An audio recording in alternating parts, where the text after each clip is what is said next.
Thank you for popping by. It's good to see you. You know, I've got my nose in this book, The True Worlds, plural, a transnational perspective by Johann Galtung. Came out in 1980. It's part of the same series that Rodney Katari's book was in, that we've already looked at. And it's absolutely fascinating, and it's like, where do you go? It's so thick and full. But yeah, what I want to do, of course, is to try and sort of give you a sense of what Galtung was thinking 40 odd years ago now, but also the fingerprints. You know, Johann Galtung was one of Sahel and Ayatollah's PhD supervisors, along with Jim Data. And when I'm reading this, I can hear Sahel and Ayatollah in my head as well.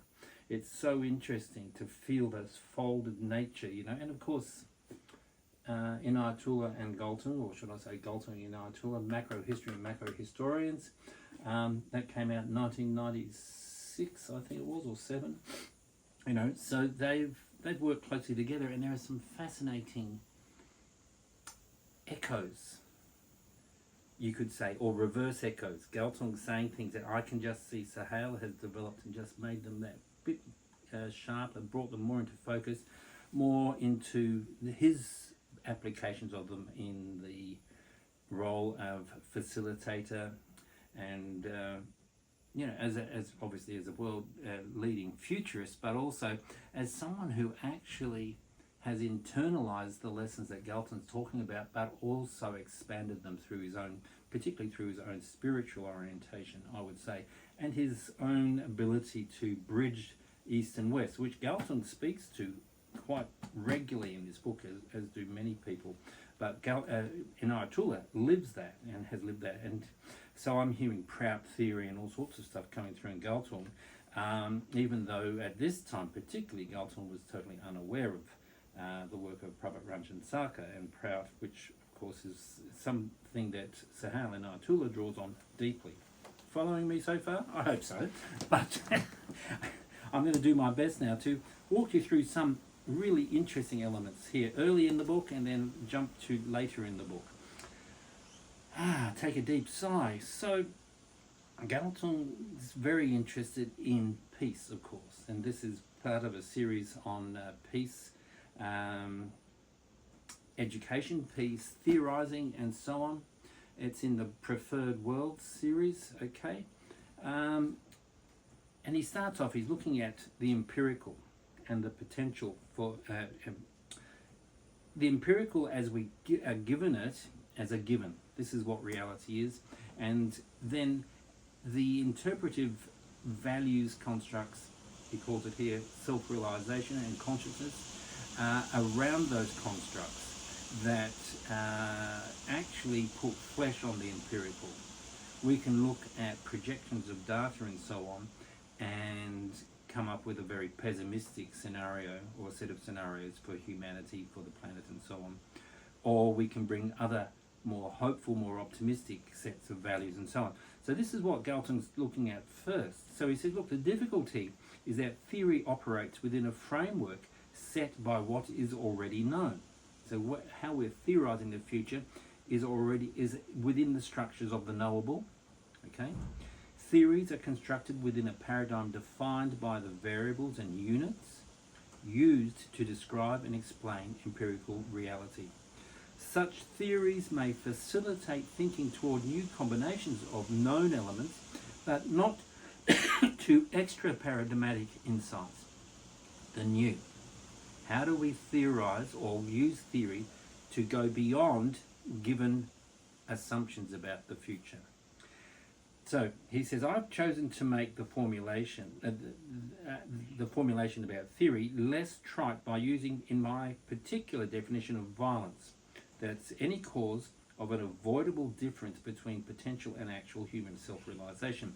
In other words, violence is that within physical realities, systems realities, and institutions that close down our human potential, that prevent us from being able to realize ourself, our full potential. So he says, I have chosen to link violence to the basic human value, the general and flexible value of self-realization. And I think that's fascinating. Methodologically, he goes on, I am left with no choice to peer into the future with the methods of empirical science, which means extrapolation and prediction based on extrapolation of today's points. They all go to catastrophe, right? It is completely rational to predict both nuclear war and worldwide famine. Remember, he's writing in 1980. Hence, the world situation demands that we do more than extrapolate. Only explicit values and theories about their realization can yield a different perspective, which is where he's going. He's aiming at how do we achieve a world of peace, a world of equality, a world that doesn't have them and us type divisions as the key element, and also hierarchies. There is no alternative to trying to turn our course in a new direction, he says. More empirical analysis will not do. We know more or less what we need to know about the empirical world. It is potential reality. Interesting concept, potential reality. And its realization that we are dismally ignorant of in our excessive empiricism. Epistemologically, values become as important as data and theories. Think of the tools that we're exploring in this Future 101. Think about CLA. The role that worldview and myth metaphor play. We, if you use CLA, actually are generating values data, which is what Galtung's talking about here. Okay? Where do I go next? Down here maybe, I've got this marked out. Yeah, imagination, he's talking now about it. He says, look, it's a scarce commodity. And what do? It's replenished by use or through use. I love that. Imagination, scarce commodity, we replenish it through using it. But look, I want to show you this. I don't know whether we can get a proper look at it. See that there? I don't know whether you're seeing that properly, but that is an early version of the Futures triangle, okay, where he's got these axes and, but he's put data theory and variable. But then a little bit later, and I will stumble upon it as I'm going through here, we actually get to even to flesh that out, because he actually talks about pushes and pulls particularly. And so I'm thinking, isn't this so fascinating? So I can imagine, Sahel reading this book in the first few years of his studies, because he was studying in Hawaii, I think, from about 1979. This book came in 1980. Over here, we have another one. This one here, called the Futures Cone. My God, we say all these arguments we've been having for ages about who actually coined the phrase and started using it. I've not come across an earlier version than this. 1980, Johann Galtung rocks the cone of the future, he calls it. Neither necessity nor sufficiency. He's only got these two axes. You've got the preferred future there as well, and he's got it running across time and space. I think that's so fascinating, so interesting. So anyway, I'm going to jump from there to, what's this one here for? Is this here for any reason? I don't know. I don't think so. I think I can jump over that to here. So he's looking now. Oh, I know what he's doing here. This is really interesting. He's looking at international control of violence, and he says, look, in summing up, he's got a few propositions here. But he says, the years to come will be the years that will witness how the Western-dominated system that started with the great discoveries is coming to an end. To express it mildly, these are will be the difficult years, and will call for a maximum concerted action by individuals. That's where he lands in the very last chapter, actually. Look at individuals. Institutions are important, he's very clear about that, but it's what you and I get up to ultimately. And he says, and that is the theme of our final chapter, which is over here. So I'm just going to I can see good futures triangle stuff. Haha. Yeah, I've even got a drawing of the triangle on the page here. But yeah, so we're going to end looking at individual action. So much of futures work is really personal. It's about you and me, and it's about finding leverage points within our own worlds. How do we express a desire for a better future in our own lives, in our work environments, the institutions we inhabit, socially, aesthetically too, politically, economically. So much of it actually hinges not on, God, when are they going to work it out? When, is our Prime Minister or, the President of America or whoever it might be. These people are figureheads, and they often represent dinosaur minds. The fact that, it's just big and brute force, aggression, and so on that are going to solve our problems. Galtung sees the world quite differently, and he spells a lot of it out in this last chapter called Individual Action. It's chapter 9. Let me pick it up here with this particular sentence. Okay, this is really interesting. Yeah, it is in the combination of the vision of the future and the directive, that means our sense of values, that the possibility of developing good action proposals lies. Since our focus is on the designation of actual and potential actors, let me first say a few words about how and when. Transition paths can be worked out by using the scenario technique as an heuristic device. One assumes that the goal has been arrived at and asks, what happened before that? So it's backcasting. How do we get there? And before that, again, paths into the future can be mapped out in this way as soon as they become linked to the present, to the here and now, as indicated in a previous section in chapter 1. He folds in stuff like that. To designate an actor is to scan the social horizon, I've jumped down a bit now, to find material for one. So 2 scanning devices can be particularly significant here. Looking at the role of consciousness is 1, and looking at motivation, okay? And then what are the capacities, the capabilities that are needed? If we assume that progressive action proposals, okay, to generate, in general, involve a basic change in the status quo because the situation in the present is intolerable, filled with direct and structural violence, then it follows that the most capable actors usually will not be highly motivated, okay? The most capable actors. Does Trump want to make a better world? Does our Prime Minister in Australia want to make a better world? Netanyahu or people like that? They're not motivated. They're so invested in the present status quo. So where do we look? We look to the world around us and to those who actually will benefit from those changes to a better, more peaceable world and its processes. So the world is changing all the time. So some changes do not depend on motivation and capability, as they are not the outcomes of volition. They're things that are going on, let's say, like climate change. Also, there are actors who are both motivated and capable of positive change, often because they align themselves with the non-planned changes and because new consciousness formations and mobilizations are taking place. I always think of de Klerk, the president of South Africa, who actually abolished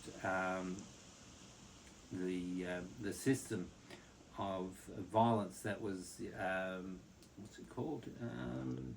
I'm glad I've forgotten. Apartheid. Thank you. My interlocutor helped me.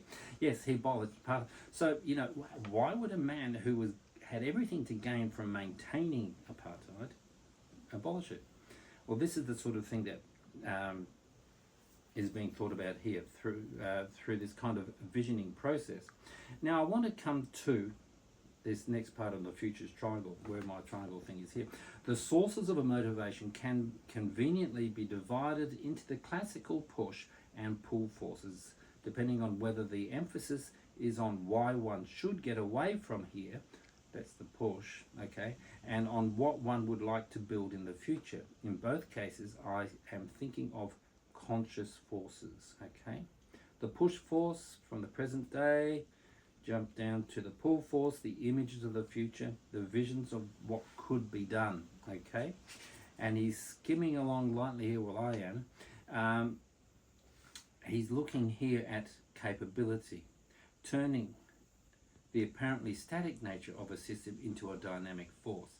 There are aspects imminent to all contexts. De Klerk proved it, that can give rise to quite different futures, quite, for some, disruptive, for many, liberatory. Okay, and he keeps on moving along.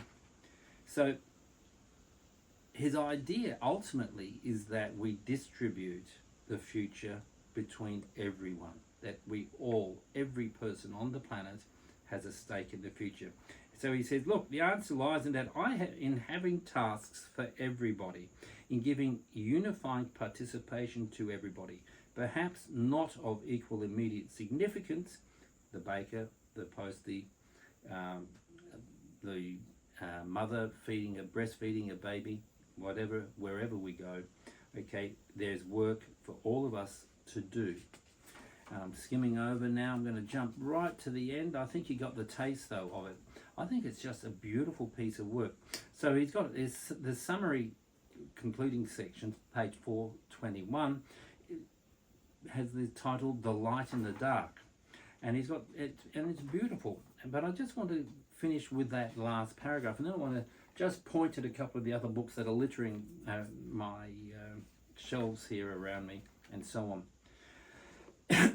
So Johann Galtung, final clinching remarks. So here we stand, he says, in a world grossly maldeveloped, especially during the last centuries, although at the same time a world holding great promises because of the tremendous creative and productive ability of all of us. It is now up to us better to see the dangerous situation that we are, to analyze it correctly, and to find the proper images of the future and the strategies that can lead us to a new direction. Above all, it is now up to all of us to act more and act more correctly. It gives great comfort to him to know that the world is moving today, that giant forces are put into motion, that imperialism can be beaten in the plains and the forests, the mountains and the cities of Indochina, that the 5 centuries of exploitation hauling cheap raw materials and energy out of the third world can be reversed to some extent and for some time through actions of solidarity, that the grip the northwestern corner of the world, Europe basically, North America, has on Africa is loosening every day, that there is not only a deadening structure of imperialism, but also a process of liberation, however erratic and problematic. Movement there is light in the dark, and from that light we can take our leads, everyone weakening the oppressors and strengthening the oppressed of this our earth. It's amazing. I just think it's wonderful. And it's happening, it's bubbling all the time. We might get overwhelmed by the fact that we've got really regressive and repressive political swings at the moment going on with Trump and Putin or whoever else. But look, there's just one chapter here from this book by Donna Haraway, Staying with the Trouble. It's called Sowing Worlds. Okay, sowing worlds. He was sowing worlds. It's something that we keep on doing constantly. This special issue fell back into my hands. I was going around the shelves here. 1997, from the Journal of Futures, and you got things like a statement from Jerome Glenn, who's still alive and kicking and doing amazing things, particularly with the Millennium Project. And he says, look, 1997, asking people to cooperate in building a better tomorrow is not reasonable without a shared, multifaceted and compelling image of the future. How such images are created influences the quality of the future. Jump back a few pages to one of my other favourites, Oliver Markley, working with Berkstead. And they say, look, imaginative work need not be viewed as peripheral, but complementary to the work involved in shaping normative futures. The idea of consciously setting out to create mental images of better futures in order that these images might be in themselves uplifting to the spirit and empower otherwise paralyzed societies to action on behalf of the actual better future. Better Future was born in the mind of good old Fred Pollack. I've got his book, but it's only as an e-book, so I'm going to have to talk about that book quite soon, actually. So 1997, Futures, volume 29, number 8, if you want to go off and find it. And I'm going to end with one other little touch here. Rob Hopkins, okay. From What Is to What If. Okay, terrific little book. Does what I like a lot, which is collates and correlates so many of the wonderful things that are happening on our planet. And I'm going to end with a nod in his direction, simply because 40 odd years after, this amazing book from good old Johann Galtung, who died just 2 years back, I think it was, or last year. The work is ongoing. We are working for it, for better futures. We are all here in this course doing that. And it all comes down to the kind of challenges we face. So one is to challenge, so I'll start from the beginning. It is also true, I think, that in hierarchical, unequal or colonized societies, history values and records the imagination and creative output that rests on the support of wealthy persons, think of the Medici with the Renaissance artists and philosophers, or supports the status quo, but the creative work of ordinary people is largely ignored. Now this is really exciting, this next bit. Andrew Sims of the Rapid Transition Alliance describes a project that was curated by the University of Exeter, which gathered together a large body of poetry from working class people during the Lancaster cotton famine of 1861-65. Largely ignored at the time, but recently archived and published, acknowledging the imaginative lives of communities, the average person, right? Not generally acknowledged, let alone celebrated for their imagination. The imagination, if we don't use it, we lose it, right? Exactly what Galtung said. There was another section there, but I'm not going to read that to you because, of course, it's not Rob Hopkins' day, it's Johann Galtung's day. And I thank you for visiting, and, there's more that we can say. We'll explore the macro history book on its own at some time. Thanks so much.